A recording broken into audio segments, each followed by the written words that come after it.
9 pemain timnas U23 bombardir Qatar, Australia bereaksi keras. Terungkap alasan Sananta selalu jadi super sub. Di tengah situasi panas, Thomas Doll cari gara-gara ke timnas U23. Jadi, simak terus berita Timnas P selengkapnya.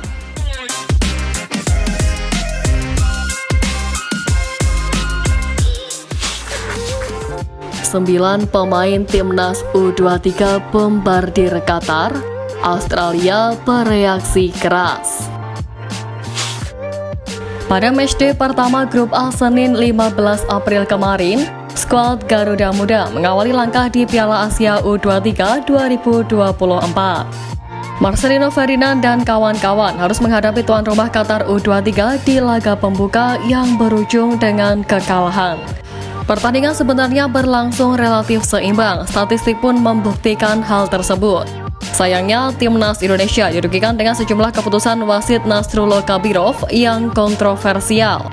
Kekalahan ini membuat tim Merah Putih terdapat di dasar klasemen grup A Piala Asia U23 2024. Masih ada 2 pertandingan lagi untuk pasukan Sintayong memperbaiki posisinya. Optimisme pun bakal menonton para pemain timnas Indonesia U23. Pasalnya, melihat statistik pertandingan lawan Qatar kemarin, Garuda Muda sebenarnya tidak main buruk.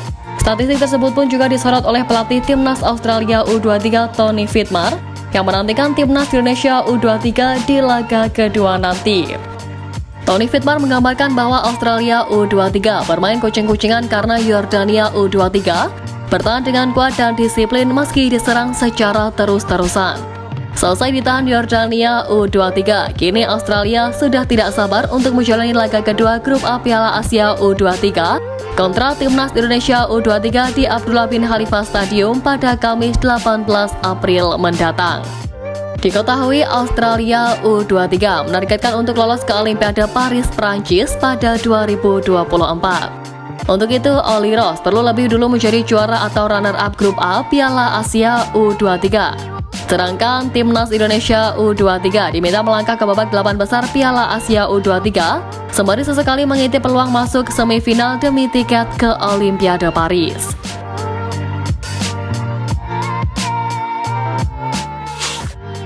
Terungkap alasan Sananta selalu jadi super sub.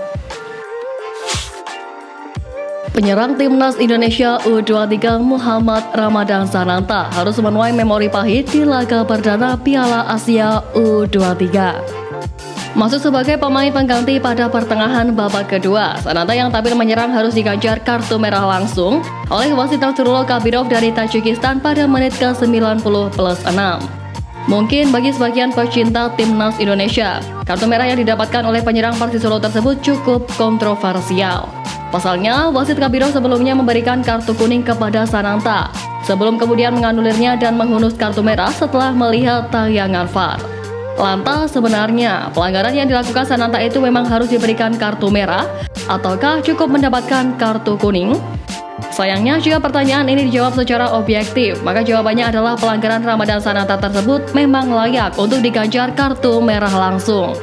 Pemberian kartu merah langsung kepada Sananta bahkan sudah tertulis di Law of the Game FIFA, bagian Law 12 terkait false and misconduct.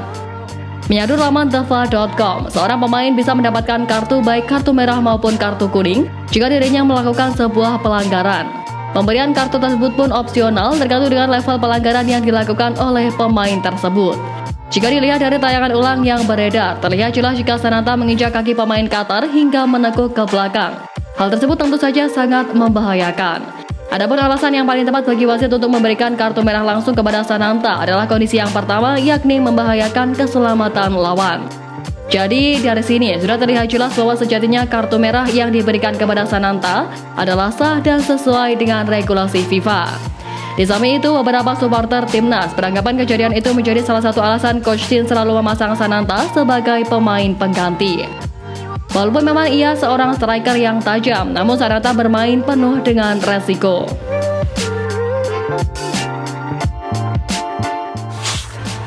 Di tengah situasi panas, Thomas Doll cari gara-gara ke Timnas U23. Persija Jakarta tengah dihadapkan situasi sulit jelang laga pekan ke-31 Liga 1 musim ini. Klub berjuluk Macan Kemayoran itu akan menjamu Persisolo di Stadion Utama Gelora Bung Karno, Senayan, Jakarta, Rabu malam nanti. Pada pertandingan tersebut, Persija Jakarta hanya menyisakan 15 pemain yang bisa digunakan. Sebanyak 5 pemain Persija pergi meninggalkan klub untuk memperkuat skuad Garuda Muda di ajang Piala Asia U23 2024. Pelatih Persija Thomas Doll pun menyindir PSSI soal pemanggilan pemainnya tersebut. Thomas Doll mengatakan Persija siap mengirim 5 pemain lagi jika Garuda Muda membutuhkan tenaga tambahan. Thomas Doll memang sejak awal mengisyaratkan bahwa tidak setuju untuk melepas 5 pemainnya ke Timnas Indonesia U23. Terlebih, 5 pemain itu merupakan pemain-pemain penting untuk Macan Kemayoran. 5 pemain tersebut adalah Rizky Ridho, Muhammad Ferrari, Ilham Rio Fahmi, Raihan Hanan, dan Doni Tripamungkas. Pelatih berusia 57 tahun itu pun mengatakan bahwa saat ini Persija bisa memperbaiki peringkatnya di klasemen. Tentu hal tersebut menjadi lebih sulit dengan pemain yang terbatas di skuad saat ini. Kami juga bisa berada dalam posisi yang lebih baik di Liga dan kami mungkin bermain untuk posisi keempat dan 5 pemain pergi, ini tidak benar. Jadi ini sedikit ironis bagi saya karena ketika saya mengatakan mereka juga bisa mengambil 10 pemain bukan hanya 5. Jadi tidak ada yang membantu kami saat ini. Jelas Thomas.